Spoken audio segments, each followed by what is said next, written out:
Hey guys, today we're going to be talking about Path of Exile. I'm just kidding. Today we're going to be doing a build overview of the community random build roulette that happened for the month of April. So in case you haven't seen this before, I mean, I wouldn't blame you.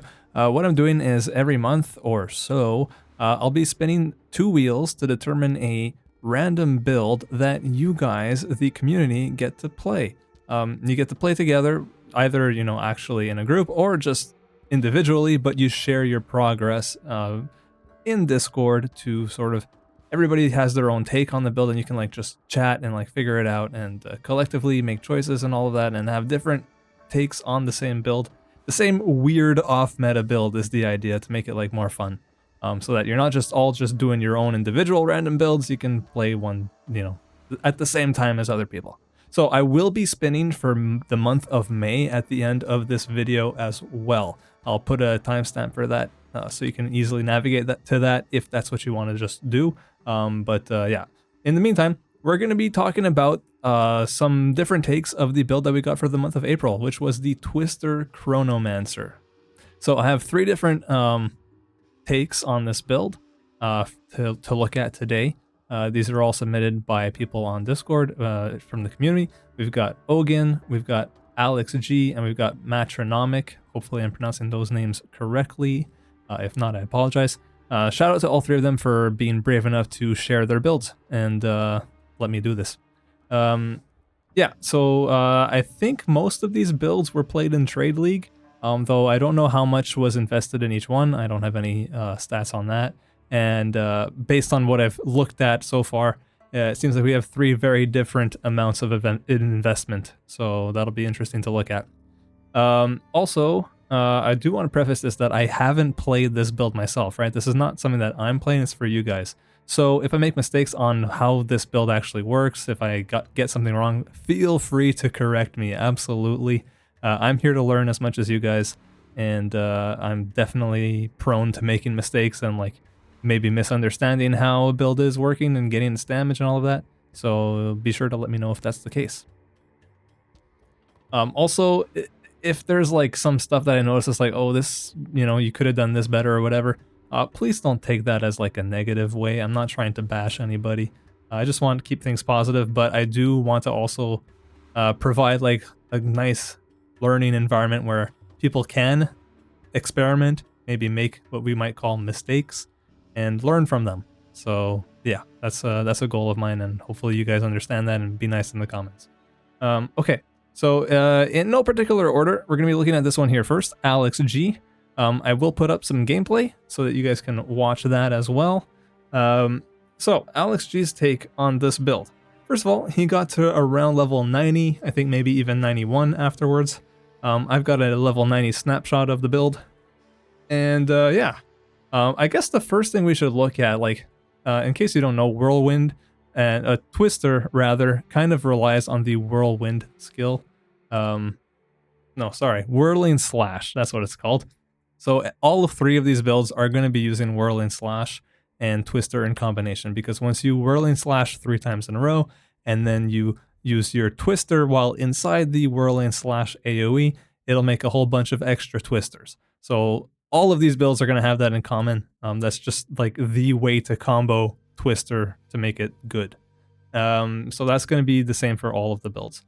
So he got to level 90, 91. Let's look at his Chronomancer nodes that he took for this build.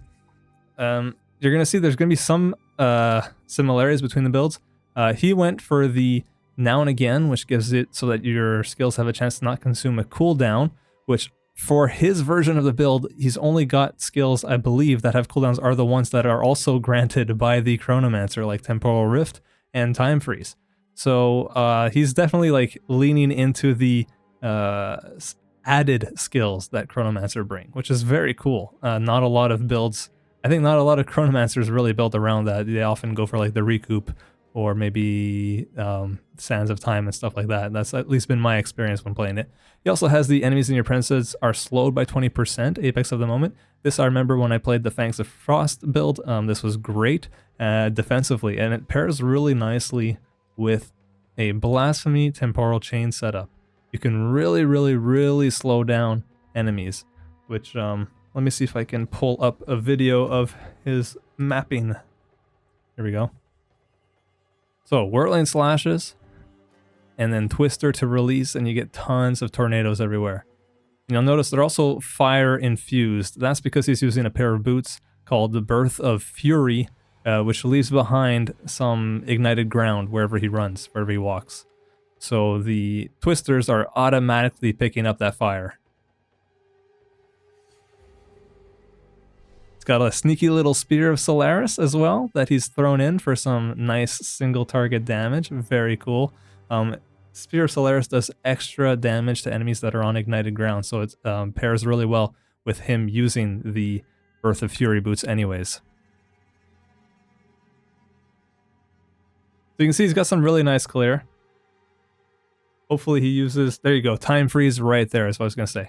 Uses Time Freeze, it just stuns everybody for a short little while, and it's a nice defensive skill to have. So this is what the mapping looks like. Let's take a look at just like what the boss damage looks like a little bit. There we go, the Hyena Boy.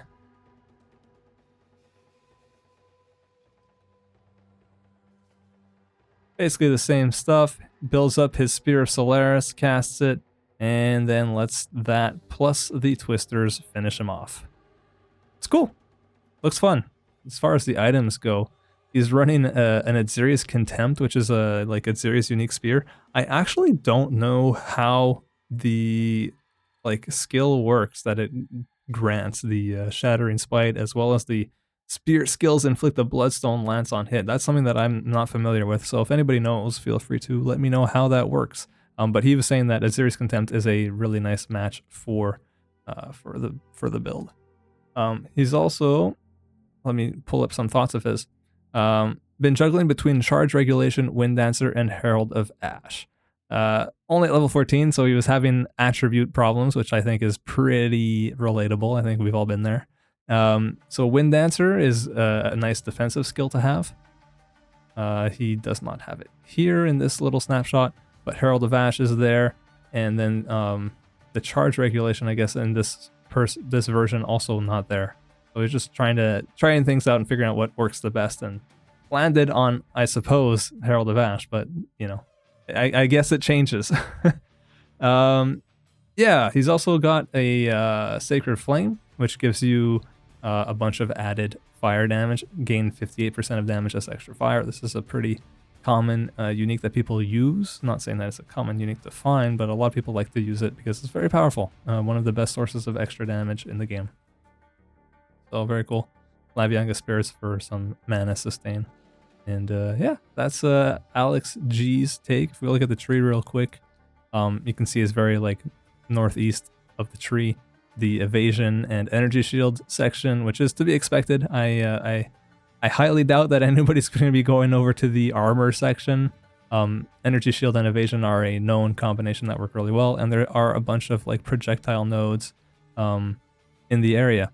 Interestingly, he doesn't come down for the spear section over here. I guess it's too far away, which does make sense. And yeah, but a lot of concentration of nodes over here, which I think they're all going to be doing that. Okay, secondly, let's take a look at Ogen. Or Ogen. I don't know which it is. Hopefully it's one of the two. So, Ogen. He is a level 74 Chronomancer. So not quite as far as as AlexG was. And he's opted to also take the Apex of the Moment and do the Temp Chains thing. But not only that... Actually, no, he's not doing the Temp Chains thing. Aha! Okay. So he just has the generic 20% slower of enemies around him. Gotcha. The Temp Chains thing is just a nice defensive tool to have. He also has Sands of Time, which for this build specifically, I think basically only helps you out in terms of giving you some increased AoE every now and then. It's got this alternating effect between AoE and cast speed boosts, and so when you have a lot of cast speed, you don't have a lot of extra AoE and vice versa. And I think this build can only really make use of the AoE, kind of like my Fangs of Frost build. He's got Temporal Rift, and then he does not have a 4th Ascendancy. I mean, he's only level 74. I think that makes sense. For the tree here, he's opted again for this really high dense area here. He does have a different take, okay? He has a cast on minion death, skeletal warrior with like Infernal Legion and minion instability setup, so that he can automatically cast Frost Bomb and Ice Nova. Now, Frost Bomb, for one, it makes the enemies exposed, which means that they'll take more damage, more elemental damage. And secondly, Ice Nova, if you have a cold infusion, which Frost Bomb does leave behind, if you pick it up, then your Ice Nova will leave chilled ground on the ground. And so if we watch some of his gameplay, gonna go anywhere. So you'll see there's like Ice Nova that just automatically casts every now and then, and it does leave behind the chilled ground. Now, what I don't know is whether or not Twister can actually benefit from gaining multiple sources of this elemental ground damage, because he does also have the Birth of the Fury. But as you can see, the Twisters themselves sometimes are ice infused and sometimes are flame infused, and I believe he even has a source of shocked ground via, let me pull it up, via the, what's it called? Lightning Warp. He has Lightning Warp with Encroaching Ground and Persistent Ground 3. So I do believe he also has a source of shocked ground. This is an interesting way to build it. I don't know if you can actually benefit from all three at the same time. I think he maybe would be better off just focusing on one, but I'm not entirely sure on that. It's a cool take though, definitely. It's different from the rest, and it's worth exploring, I think. I will say he does have some nodes in spell area damage, and spell skills have increased AoE. I am not sure, Ogen, if you're aware that these do not benefit the Twisters. Yeah, so I'm not sure what that's for. It could be for Lightning Warp, potentially. Tornado, is that a spell? Tornado is a spell. Maybe it's for the Tornado, but I do think that you might have spread yourself a little bit thin here. You maybe would have been a little bit better off focusing specifically on like projectile damage or just attack damage. For instance, these nodes right here would give you a lot more damage, because I do notice that in your footage, damage is certainly a little bit of an issue. I don't know what level area this zone is, but yeah, that you can see. Oh no, we just caught a death. That's all right. But you can see that the damage is not like the strongest. So I do think that that might have been something that if you had focused more just on pure damage, on attack damage specifically, that might have benefited you better.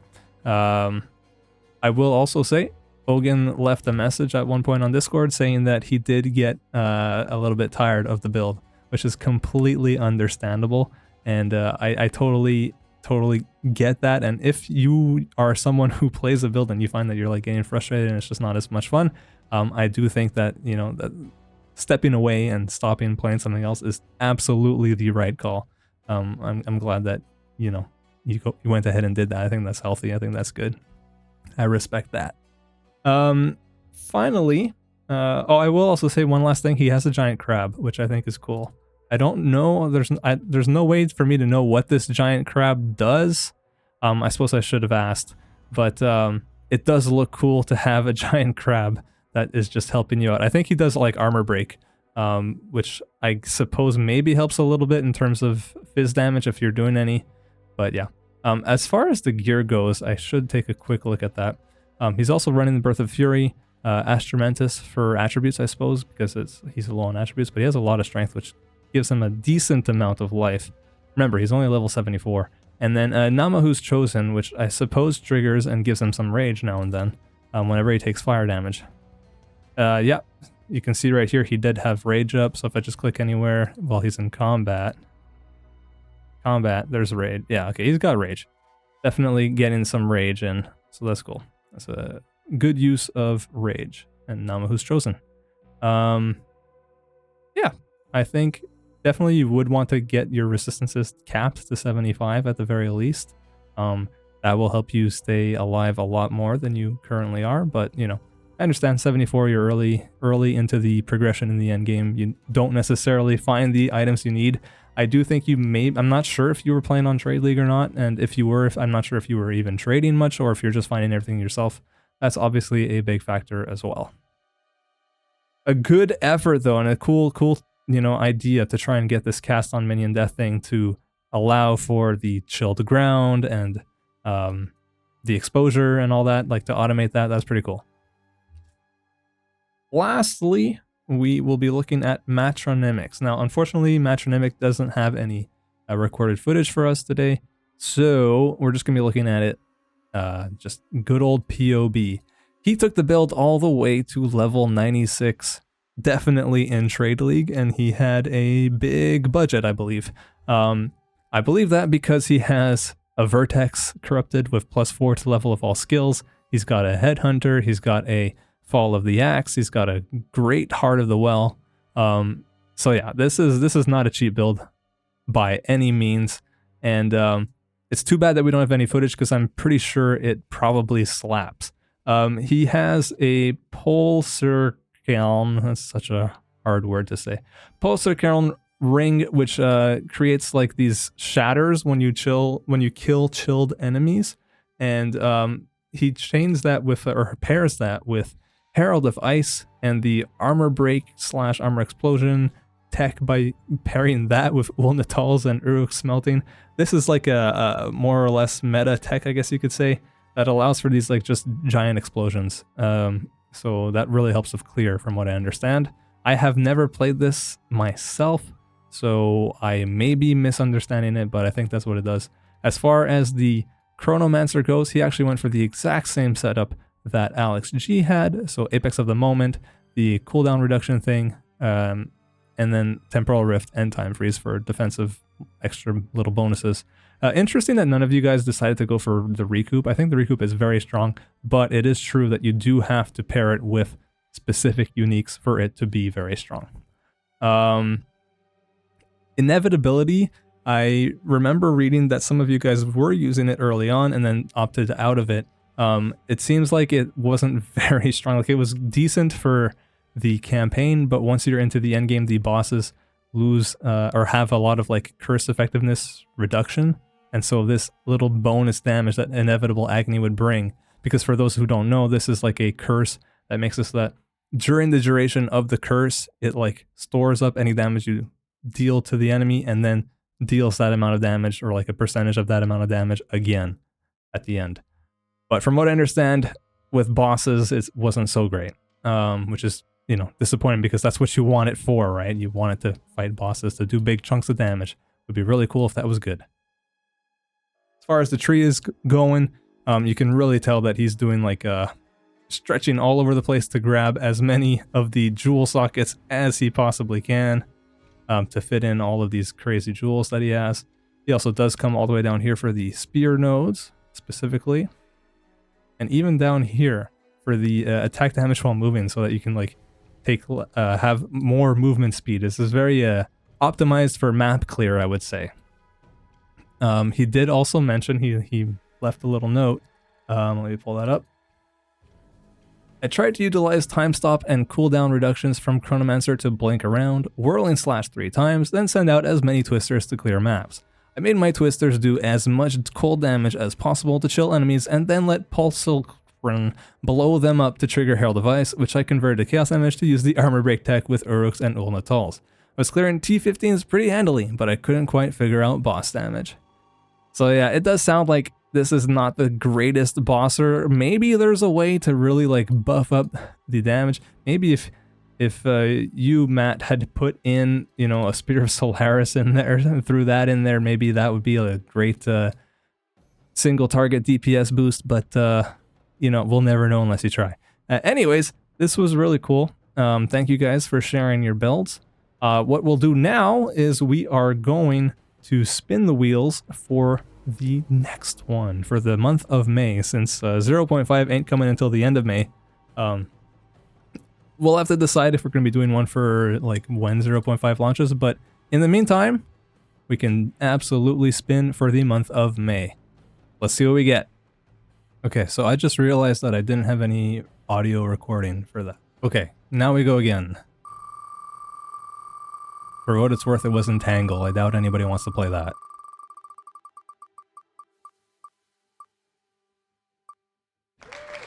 Oh, Detonate Dead. Okay, I think that could be interesting. So, Detonate Dead on which ascendancy?